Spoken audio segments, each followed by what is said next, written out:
Hello everybody, welcome back for another video. Hope you're all doing well and that you're all having a great day to start things off.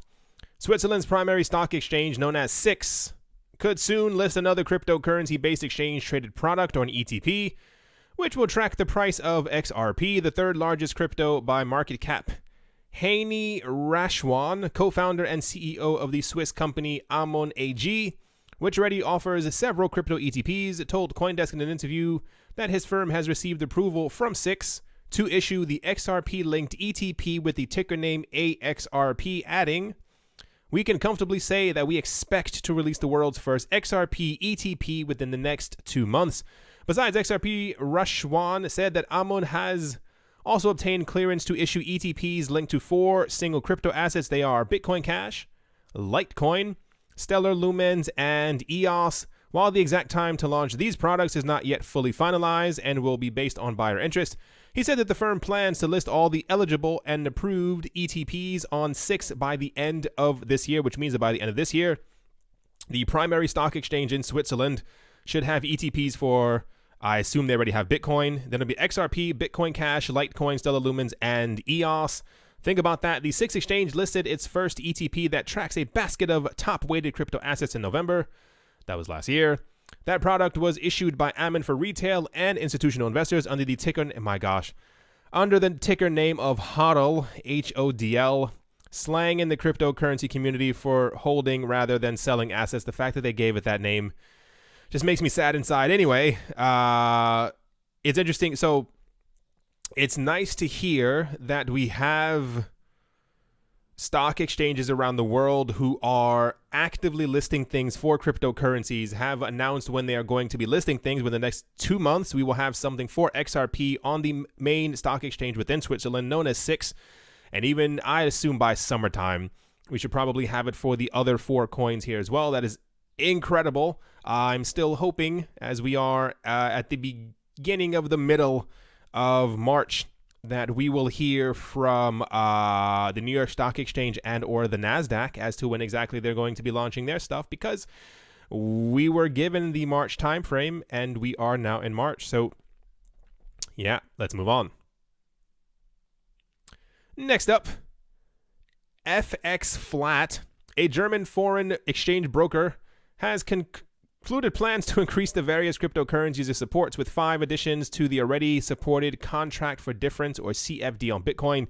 This is supposedly to give traders and stakeholders the opportunity, if they choose, to expand their crypto options. The new additions for support include Bitcoin Cash, XRP, Dash, Ethereum, and Litecoin. Other additions to the FXFlat platform are the Tech DAX and the MDAX indices. These are the 2 largest indices currently being traded in Germany, and indices is pretty much an index. It's another way of saying index. I don't know why people just don't write index. Anyway, sometime in 2018, the FXCM group, upon making the decision to delve into the cryptocurrency sector, started by trying out its service with a Bitcoin offering and has been in the sector since then. So there was actually something else that I was going to talk about as well, but I actually ended up closing it because it was very closely, loosely tied to this. We have a lot of people who are starting to add many cryptocurrencies to their indexes or into other things that they could be able to offer to their clients. It's happening very rapidly, and I've noticed a trend. It's seemingly always Bitcoin, Ethereum, obviously. We're getting a lot of XRP, a lot of Litecoin. I think Bitcoin Cash may be thrown in. I'm not really sure why. Like we don't typically hear that Bitcoin Cash is going to be offered on many of these products. And also, especially not Dash. That's usually not a thing that gets added to many things that are legally compliant, because a lot of governments around the world have started to announce that they don't support or do not want companies to support coins that have a something that makes them harder to be tracked. Anyway, the point is, a lot of coins are being added to many different services, so this is always nice to hear, at least in my opinion. Let's move on. Next up, the CEO of Binance has alluded to a new fiat to crypto exchange in Argentina on Twitter. CEO of cryptocurrency exchange Binance, Changpeng Zhao, has hinted at the creation of a new fiat to crypto exchange in Argentina in a tweet that he sent out a couple of days ago. The tweet was in reply to a piece published by crypto news website CoinSpice, because why not? The article in question concerned the agreement between the government of Argentina with Binance Labs, the exchange's investment in social impact arm, to co-invest in blockchain projects that are backed by the exchange. Zhao's comment contained in a tweet apparently suggested that Binance has planned to establish a fiat to crypto exchange in Argentina. More precisely, the tweet stated, "Guess where we will have a new fiat to crypto exchange?"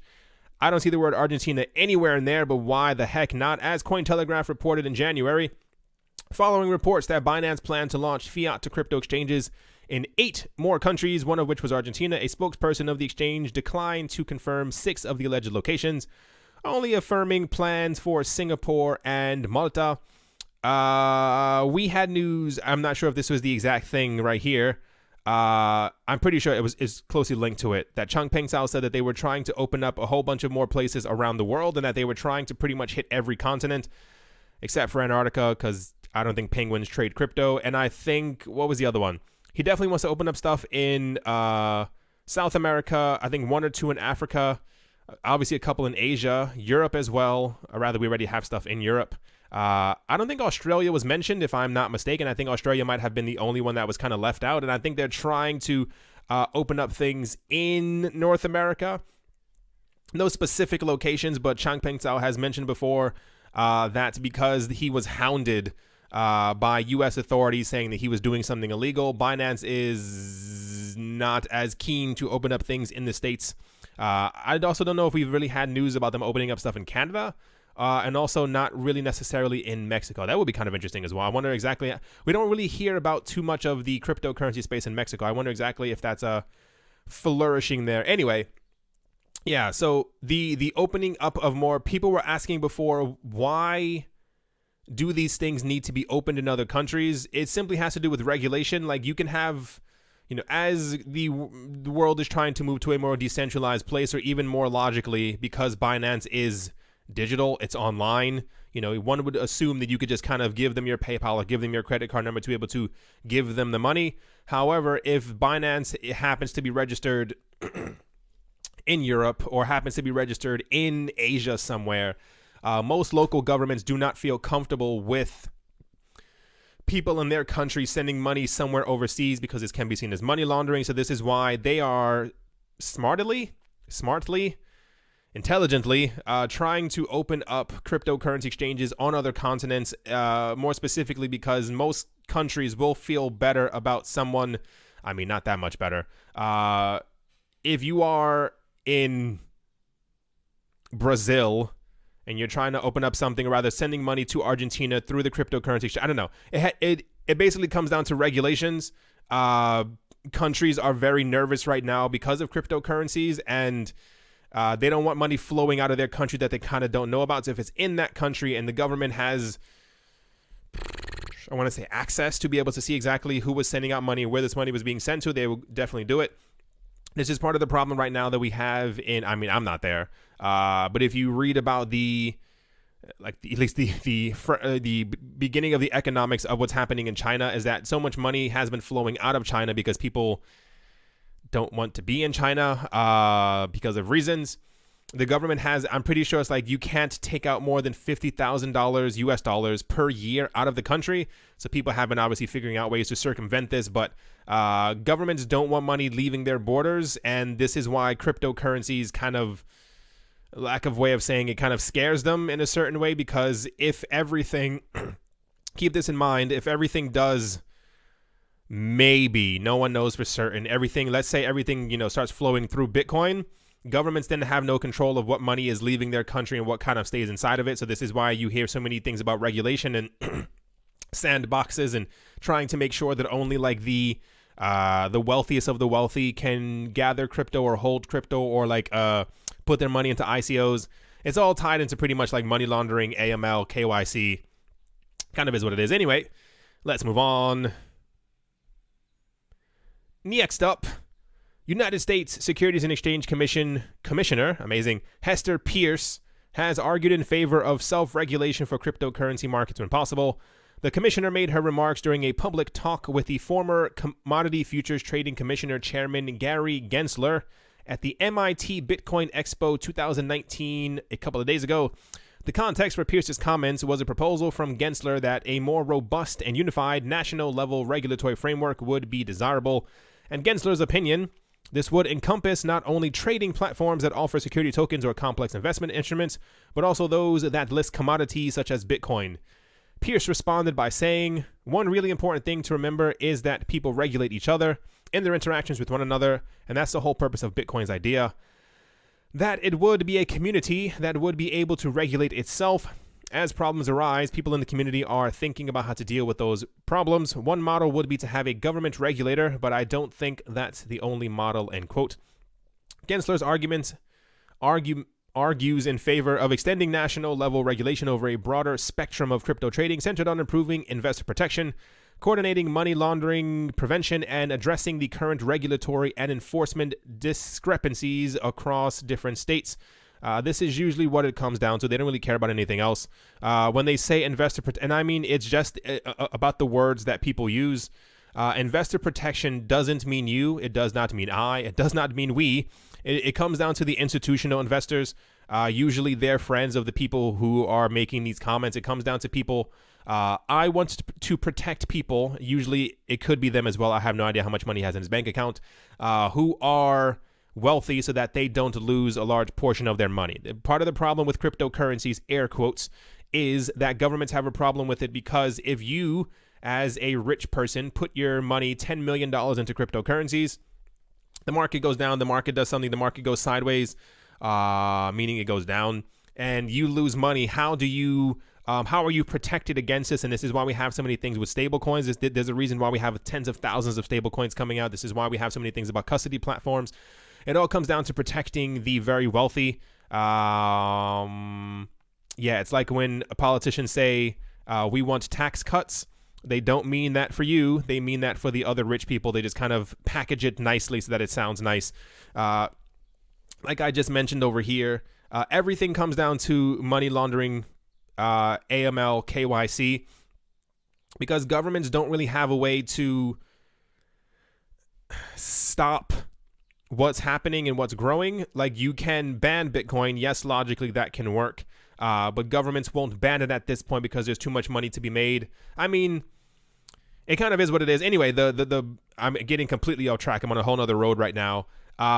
They say these things. They don't really mean these things. It comes down to that governments want to figure out exactly if we open up more cryptocurrency exchanges, are they following our rules and our laws, and are they following the things that are under our jurisdiction so we can see exactly how much money is going in, how much money is coming out. And this is why, once again, governments don't have a problem with Bitcoin, because transactions on Bitcoin can be tracked so they know exactly how much money that people have. While I do agree with Miss Hester Pierce, it would be nice in a world where corruption didn't exist that we would be able to self-regulate our own thing. If Bitcoin had a more robust community where people could figure out if things were going wrong, if there was some type of fraud or activity happening within the space, and that they could be regulated and or voted against, what have you. But Bitcoin is too big right now. Bitcoin is kind of it's not too big to fail. It's more like rich people aren't going to let it fail, and there's no way that Bitcoin is going to run rampant through the streets, allowing people to have economic sovereignty. There's no way on this earth that any of that's going to happen.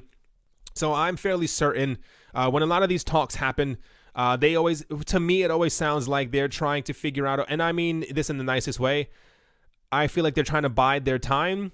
I feel like they're trying to figure out how to have more,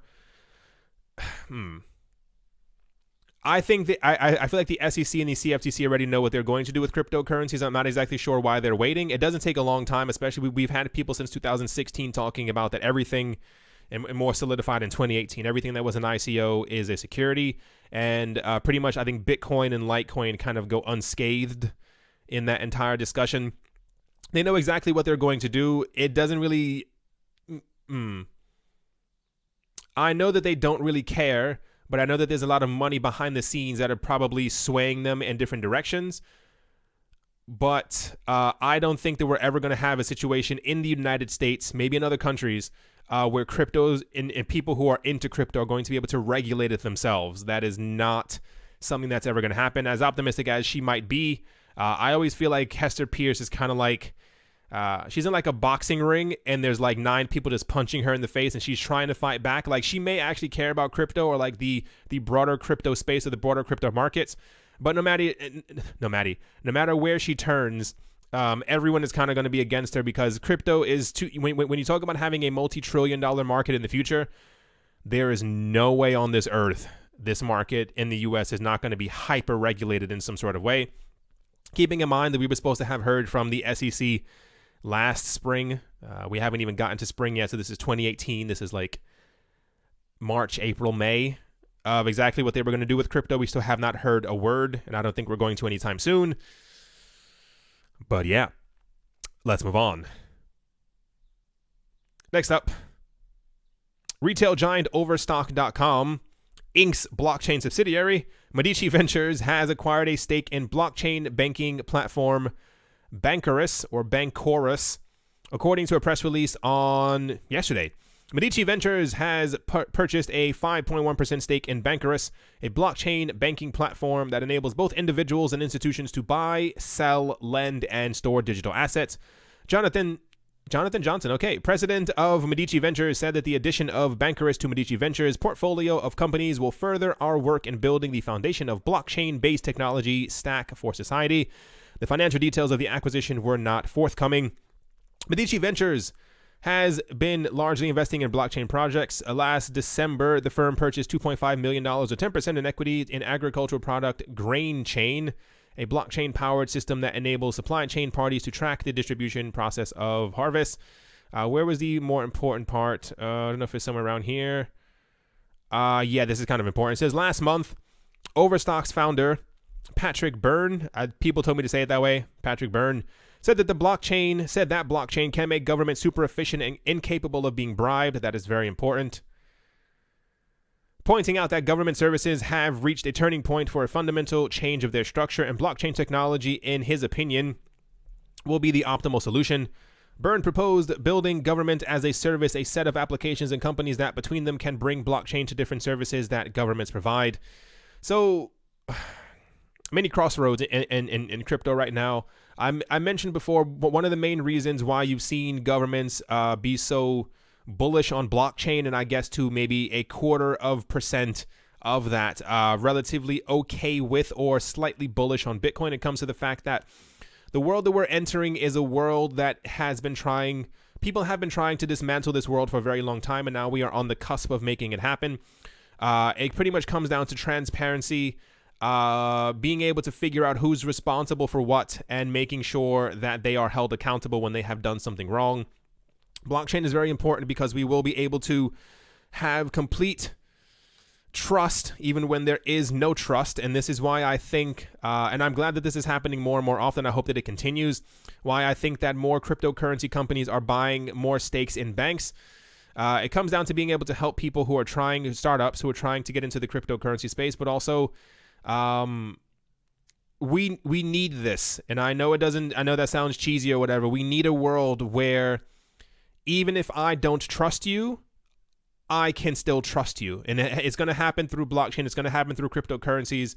Part of the thing that's going to have to happen at some point is that, or rather it's already happened, is that Bitcoin transactions will be hyper traced. There will obviously be proposals in the future to have private transactions put on top of Bitcoin. But the world that we need to develop is one, at least monetarily, is one of blockchain and cryptocurrencies not working separately but completely integrated into each other, as many governments around the world have been talking about that they're more bullish on blockchain as opposed to crypto. And when they talk about blockchain, they mean private blockchains amongst themselves so that they can send things a lot quicker, but it's still privately held so that they don't really have to give anyone else information. And this is why a lot of the things that we've been seeing as far as companies trying to write stuff on top of Ethereum or other things like that are very, very important, because, I mean, to kind of bring the point home, we live in a very corrupt world. We have ways now to stop this corruption, but people who have been profiting from this corruption don't want it to go. And that's not even a tinfoil hat. That's just complete logic. If you have power, you don't want your power to kind of go away. And one of the main things that blockchain is going to help everyone with is figuring out exactly. And it's been spoken about before, but I think we're very far off from this. Like I told you before, in like 2013, we heard about things that are happening right now. This is why it's not scary, but it's just kind of weird to actually hear that these things are actually happening. People are talking about it'll take more time, another 15 to 20 years. We will have a world that is not as corrupt as the one that we have right now, maybe even just like 1% as corrupt, because a lot of the corruption happens through bribing, happens through financing, happens through money laundering. But when everything is digital, and anyway, it's very important. It's something that's going to happen. So remember this moment in 15 to 20 years when I'm old and gray and I'm making these videos still about these moments, because blockchain is incredibly important. And I think a lot of people just pay attention to the prices of things when a revolution is happening right under our noses. But a lot of people just care about prices. Kind of is what it is. To kind of finish things off, the most ridiculous piece of news for the day. On Sunday, Binance announced that they would be upgrading their systems today. The team said, and I quote, "Binance will suspend deposits, withdrawals, and trading during this period. Deposits that are not completed before the start of the upgrade will be processed after the upgrade is complete. Please allow some time for deposits to be reflected in your account following the system upgrade." Here's where it gets crazy. Since the announcement was made, many crypto fanatics have been hesitant. The main reason being the fact that the proposed upgrade will take approximately 8 hours. That's fine for an upgrade. The news outlet CoinGape also reported on this matter and has noted that many are anticipating a price drop for Bitcoin in the overall crypto market. In particular, many Twitter users have been quoted either suggesting a soon approaching dip and drops in market volumes. One of the users, named Sissit, seems to have noticed a trend amidst Binance upgrades. More specifically, they tweeted that after the last Binance maintenance, BTC hard crash went from 6,000 to 3,000. LOL. And quote, no, Bitcoin crashed from 6,000 to 3,000 because that's when Bitcoin Cash Satoshi's vision was born. It dropped the market by itself.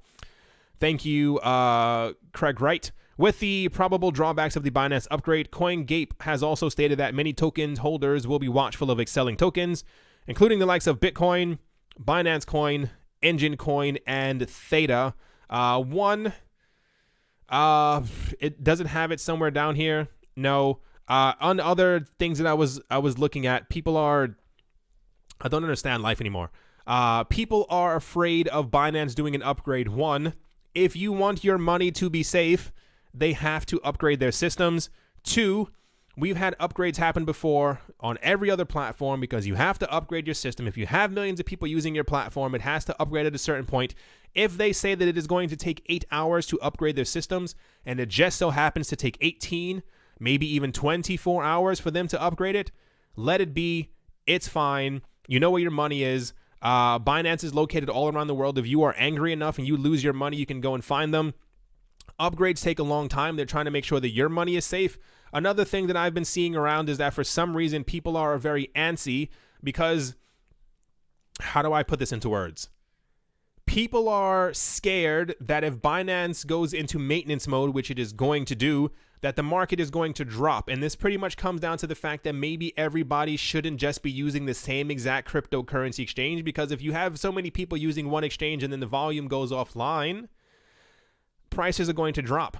As decentralized as the crypto space would like to believe that it is not.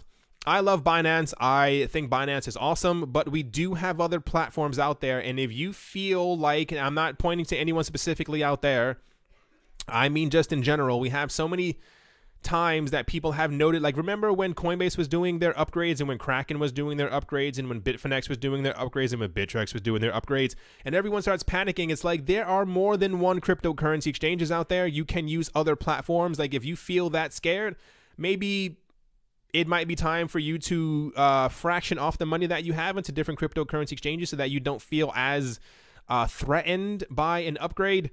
I just don't understand that. I mean, I have a strange, and I feel like because of so much misinformation in the cryptocurrency space, I would not be surprised if Binance started their upgrade the volume went down a tiny bit, maybe even prices go down, and then people panicked and started selling their crypto on other platforms because they thought that the prices were going down because a whale was selling off his coins. Would not be surprised at all. By, let's say, noon tomorrow, if prices have started dipping or have dropped dramatically, I don't think it will be because of Binance doing a necessary upgrade to their system. I think it will just be pure panic in the market because people don't really do their own research ever. To kind of finish things off, Bitcoin started dipping a bit yesterday. The price is still relatively remaining the same, slightly unchanged. It was around, like, I think it was near 3,800, like almost like the exact number. And everyone was talking about we were going to have another dramatic dip. I mean, for what it's worth, Binance may be the cause of the next dip. Who knows exactly what's going to happen? A lot of the other altcoins are trying to advance and move forward. And I wonder, don't throw things at me. I wonder exactly what kind of a cryptocurrency space we would have if we didn't have Bitcoin. I mean, imagine Bitcoin had never existed. I mean, I assume we would just have another reserve coin. That's a completely weird argument. I was going to say, I wonder how things would move, because you can tell that the rest of the market is desperate to move. Like the rest of the market, especially Litecoin, EOS is always moving. EOS is never in the news, but that coin is always moving. It's a very weird situation. Even Binance coin, like if we just single out Binance coin and Litecoin, they're constantly moving up every single day. But whenever Bitcoin has a dip, these coins also start dipping back down as well. It's a very weird place to be, because just keeping track of fundamentals and actual things that are happening with integrations of these cryptocurrencies, or even just general acceptance around the world. Bitcoin is still an anomaly. I don't understand it. I don't think I want to understand it anymore. But you can tell that the rest of the market has grown weary, desperate, bored, tired, because everything else is trying to move up every single day. But there doesn't seem to be much resistance for altcoins. It's just Bitcoin's resistance that's kind of keeping the market at bay. Anyway, just my own personal opinions. I hope you all enjoyed. I hope you all are having a great day, or that you have a great day, a great morning, a great afternoon, a great evening, wherever you are, wherever you might be. Crypto adoption is alive and well, rapidly. It's burning through the world. It is permeating every single thing that we are doing in the world today. And yet, prices still have not risen. Anyway, right. As always, a very special thank you to my Patreon supporters. They are Vlad the Impaler. Wait, hold on. I'm going to try and do it all in one breath. I'm going to see if I can do it. Vlad the Impaler, Gilboa Snake, Rai, Brady Niels, L. Doug, Arthur Yaku, Professor Wally from Gunbot University, Nick Mangelavori, Travis Haynes, Yasha Harari, Anthony Charles, Nick Kanaya, singer-songwriter Mike Savitz, Wise Night Owl, Joey Carafa, Crypto Joe, Jim Gardner, Jared Schneider, Jeremy Fox, Amy Starsheen, Richie Rich III, Jeffrey Ramsey, Cody, Carl Birchenoff, Paxis, Jeffrey Dam, Nicholas, One Earth, One Peace, One Love. I did it. Thank you all very much for your... I just wanted to try it out. I had to try it out. I really had to see if I could do it. Thank you all very much for your generosity. If you would like to have your name read out at the end of the videos as a special thank you, we only have a couple of spaces left as a warning. And yeah, I'll talk to you all soon. See you.